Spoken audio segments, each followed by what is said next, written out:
जब आप किसी परीक्षा की तैयारी करते हैं तो सबसे पहले आपका क्वेश्चन क्या होता है, सर सिलेबस क्या है।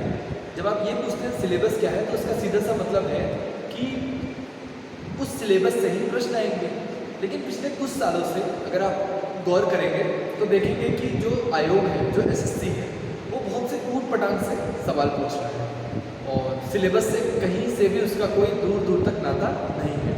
तो ऐसे कुछ सवाल मैं लेकर आया क्योंकि काफ़ी दिनों से मैं देख रहा था यूट्यूब पे काफ़ी शॉर्ट्स बन रहे थे, वीडियोस बन रहे थे। तो मेरे बच्चों ने बोला सर क्या ये सही है, तो मैंने बोला रुको मैं एक बार इसको देखता हूँ। तो मैंने ऐसे कुछ क्वेश्चन लेके आया, ठीक है। चलिए, तो एक सवाल पूछा था एसएससी ने, ये पूछा था एमटीएस 2023 में। और सवाल क्या है देखिए, वैलेंटाइन डे कब मनाया जाता है, वैलेंटाइन डे कब मनाया जाता है। अब मुझे आप एक बात बताइए, वैलेंटाइन डे क्या हमारे देश में मनाया जाता है? नहीं। क्या विदेश में मनाया जाता है? नहीं।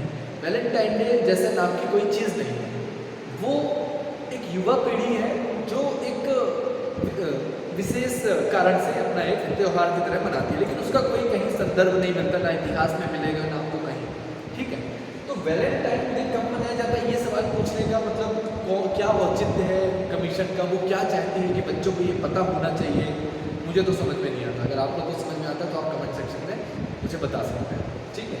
और देखा जाए तो अगर एसएससी को 14 फरवरी की डेट ही अगर याद दिलानी है तो उरी अटैक भी तो हमारे देश में हुआ था, उरी भी तो 14 फरवरी को ही हुआ था। क्या हम ऐसा कुछ नहीं पूछ सकते थे?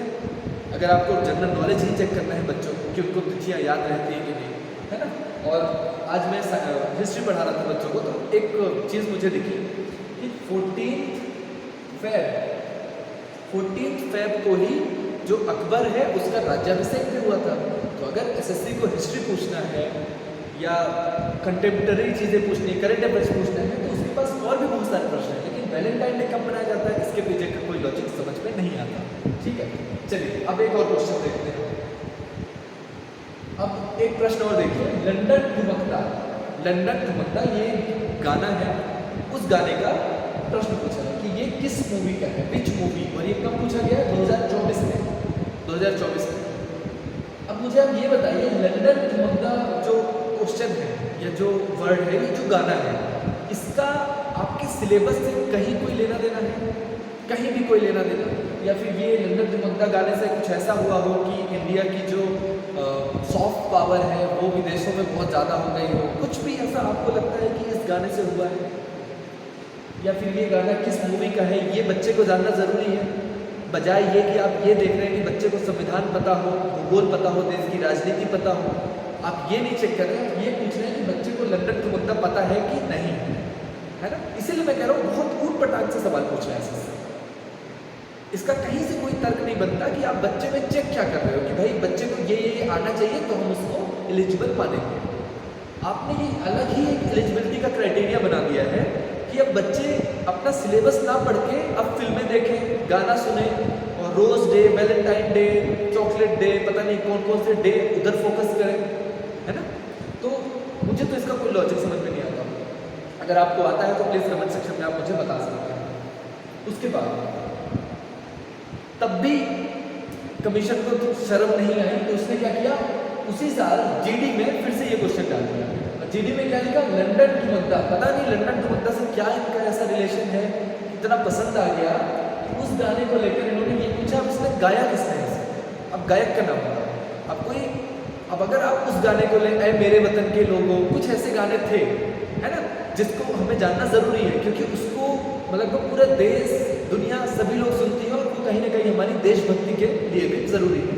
पर लंदन ठुमकता ये कोई ऐसा गाना तो है नहीं जिससे हमारी देशभक्ति जागृत हो रही हो, बच्चों के अंदर मोटिवेशन हो रहा हो, कोई ऐसा कुछ तो है नहीं, ये इसने इतिहास रच दिया हो, ऐसा भी कुछ नहीं है। अब ये पूछने के पीछे क्या रीज़न है कि इसने गाया था कि किसने गाया था, है ना।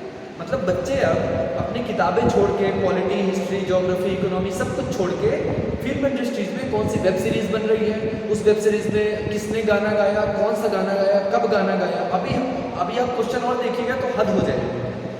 चलिए अब अगले क्वेश्चन पे आते हैं।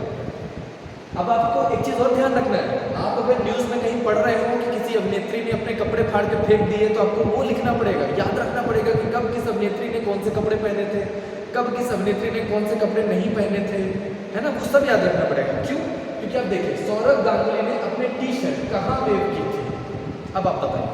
मतलब कोई लॉजिक है इसका कि सौरव गांगुली जो कि आज क्रिकेट नहीं खेलता है ना, सौरव गांगुली अब क्रिकेट नहीं खेलते, वो एक कोच थे, उन्होंने अपनी कोई टी शर्ट वेव की होगी, जो कि देखा जाए तो आपत्तिजनक है। अगर मैं किसी बहुत बड़ी महफिल में हूँ या हज़ारों के बीच में हूँ और अपने कपड़े उतार के वेव करूँ तो आप मुझे बोलेंगे ये पागल है क्या, ऑब्वियसली बात है, बोलेंगे ये पागल व्यक्ति है।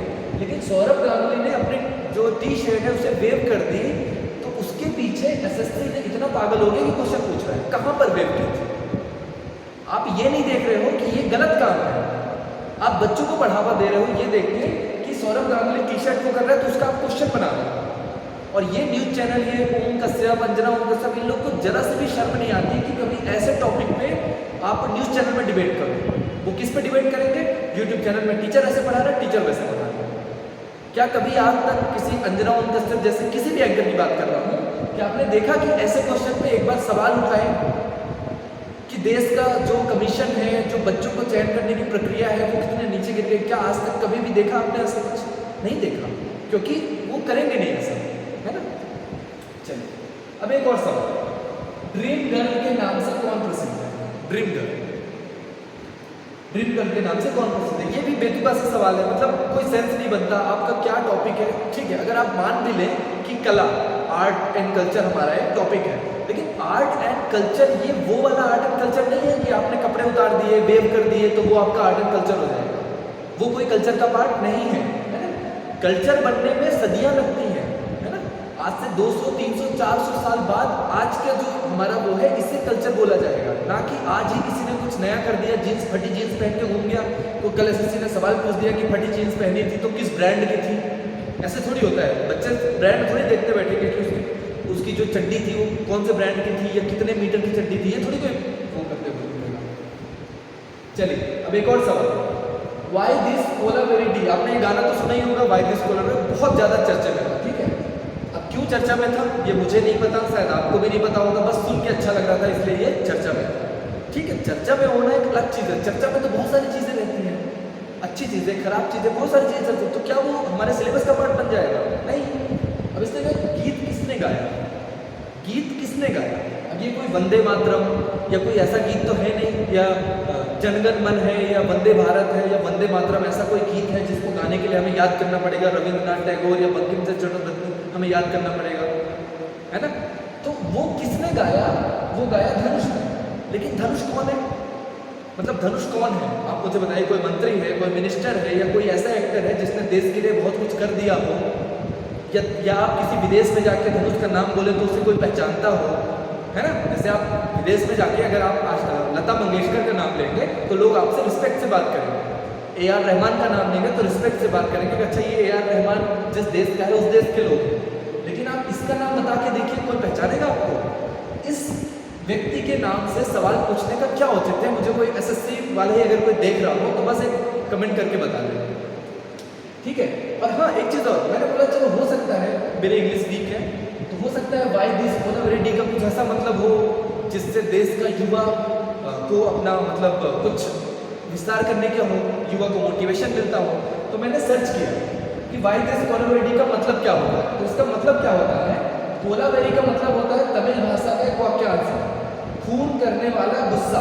मतलब किसी को इतना गुस्सा आता हो जिससे वो खून करने के लिए उतारू हो जाए। जानलेवा क्रोध, मतलब बिल्कुल आप कहिए कि मर्डरस टाइप की जो वो होती है ना, बिल्कुल बहुत ज़्यादा गुस्सा आता है।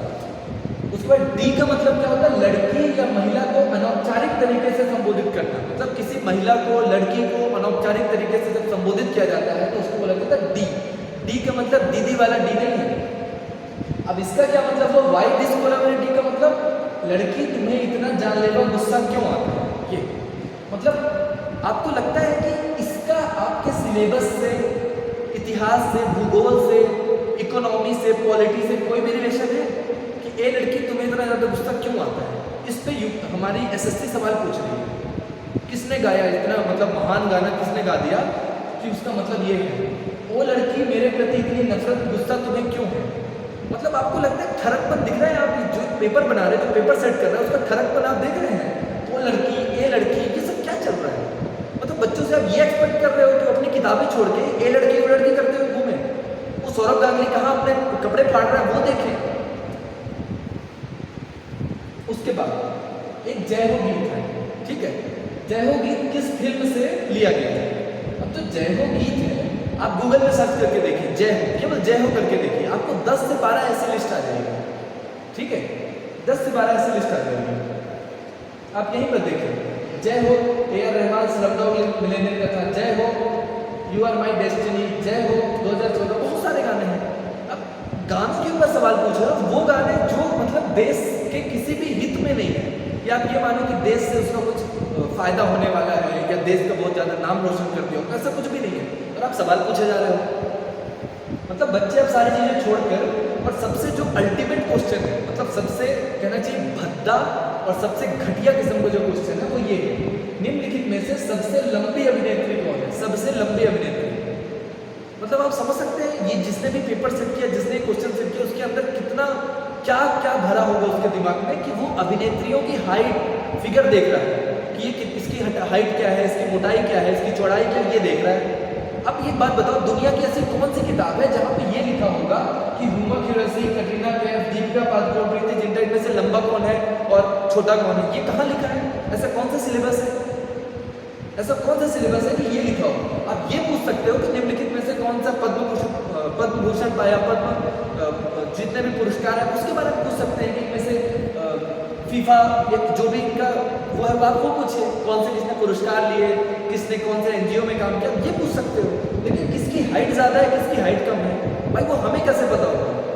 भाई छोटे छोटे घरों में बैठ के बच्चे तैयारी कर रहे हैं, उन्हें इनका नाम भी नहीं पता कि ये ह्यूमा क्यूरेसी है कौन, कटरीना कैफ चलो ठीक है पता, इनका नाम भी नहीं पता, और अब उनसे उसकी हाइट पूछ रहे हो। कल को पूछोगे कि उनका जो जूती पहनती है उसका साइज़ क्या है, फिर आप पूछोगे कि प्रीति जिंटा जो हील पहनती है उसकी साइज़ क्या है, और पता नहीं आप क्या क्या पूछ सकते हो। अगर आप यहाँ तक जा सकते हो, एसएससी कमीशन यहाँ तक जा सकता है, तो पता नहीं वो क्या क्या पूछ सकता है। तो ऐसे घटिया टाइप के सवाल होते हैं। और कभी भी आप एक चीज़ देखिएगा, अभी अभी नीट का पेपर लीक हुआ, किसी ने भी किसी भी न्यूज़ चैनल पे, चाहे वो अंजना ओम कश्यप हो या कोई भी, किसी ने भी इस बारे में डिस्कशन किया कि नीट का पेपर जो लीक हुआ है क्यों हुआ, उसके पीछे क्या कारण थे, या आगे होगा या नहीं, कभी किसी ने बात की नहीं की। इसके पहले आप देखेंगे तो एसएससी का मैथ्स का पेपर लीक हो गया था, क्या किसी ने डिस्कशन किया? लीक हो गया, किसी से कोई मतलब नहीं है। लेकिन एसएससी के पास टाइम किस चीज़ का है? ह्यूमा क्यूरेसी लंबी है, प्रीति जिंटा पतली है, कौन क्या पतला मोटा क्या खा रहा है, क्या पी रहा है, कौन किस ब्रांड का पानी पी रहा है, कौन क्या कर रहा है, ये सब का इनको पूरा मतलब क्वेश्चन पूछ रहे हैं, लेकिन सिलेबस से रिलेटेड कोई पूछ नहीं। तो आपको नहीं लगता कि कहीं ना कहीं जो कमीशन है वो अपना जो राह, उसको जो एक दिशा दी गई थी कि आपको देश से ऐसे लोग चुनने हैं जो देश का भूगोल, इतिहास, इकोनॉमी, करंट अफेयर्स सारी चीज़ें जानते हो, ऐसे लोग को पोस्ट दे दो। लेकिन ये कैसे लोग को देना चाह रहे हैं? वो बच्चों को जो पढ़ाई लिखाई छोड़ के ये देख रहे हो कि कौन कितनी लंबी है, कौन कितनी गोरी है, किसकी हंसी अच्छी है, किसने टी शर्ट फाड़ा कब, है ना, ऐसे ऐसे सवाल पूछ रहे हैं। तो बच्चे क्या करेंगे? अब अपना सिलेबस छोड़ के ऐसे सवाल की तरफ जाएंगे। तो बस आप सभी को एक मैं फाइनल एक क्वेश्चन के साथ छोड़ के जा रहा हूँ, क्या आपको लगता है कि एसएससी ये जो अपना गंदा रूप दिखा रहा है, जो अपना घिनौना रूप दिखा रहा है, ये सही है?